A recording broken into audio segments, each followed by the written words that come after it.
سلام، روزتون بخیر، وقتتون بخیر.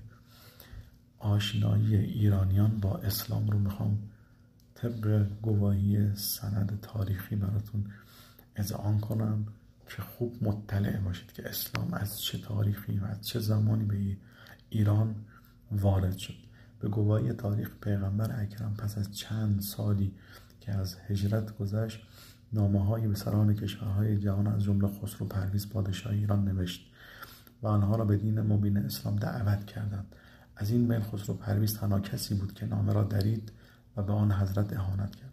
خسرو پرویز به پادشاه یمن که دست نشانده امپراتوری ایران بود دستور داد در مورد پیامبر اسلام تحقیق کند و اندر لزوم ایشان را نزد خسرو پرویز بفرستد.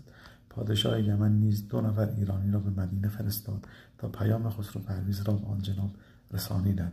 حضرت فرمود فردا بیایید و جواب خود را دریافت کنید.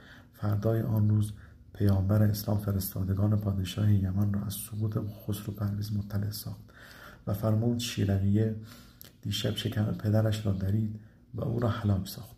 خداوند به من اطلاع داد که شما خسرو پرویز کشته شده و مملکت شما به زودی به تصرف مسلمین در خواهد آمد. رسول اکرم صلوات الله علیه فرستادگان پادشاه یمن را با هدایایی پاسخ داد و به آنها فرمود به پادشاه یمن بگویید اسلام اختیار کند. اگر مسلمان شود حکومت یمن همچنان به او خواهد بود.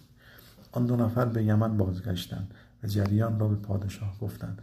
او چند روزی درنگ کرد. نامه‌ای رسمی از شیرویه به دست وی رسید که در آن علت کشته شدن پدرش را شرح داده و از او خواسته بود مردم یمن را به حمایت از او دعوت کند و شخصی را که در حجاز مدعی نبوت است آزاد بگذارد و موجبات ناراحتی او را فراهم نسازد.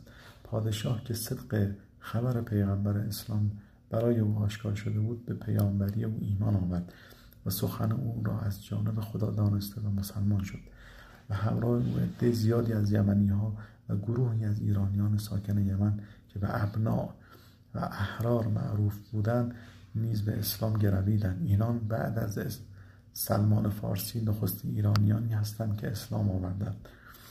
همچنین بر اثر تبلیغ مسلمانانی گروه زیادی از مردم بحرین که محل سکونت ایرانیان مجوس و غیر مجوس بود به آیین مسلمانی در آمدند. و سلام. بدونید که از چه تاریخی اسلام به ایران وارد شده. نذارید حرف دشمن رو قلب شما نفوذ کنه. و سلام.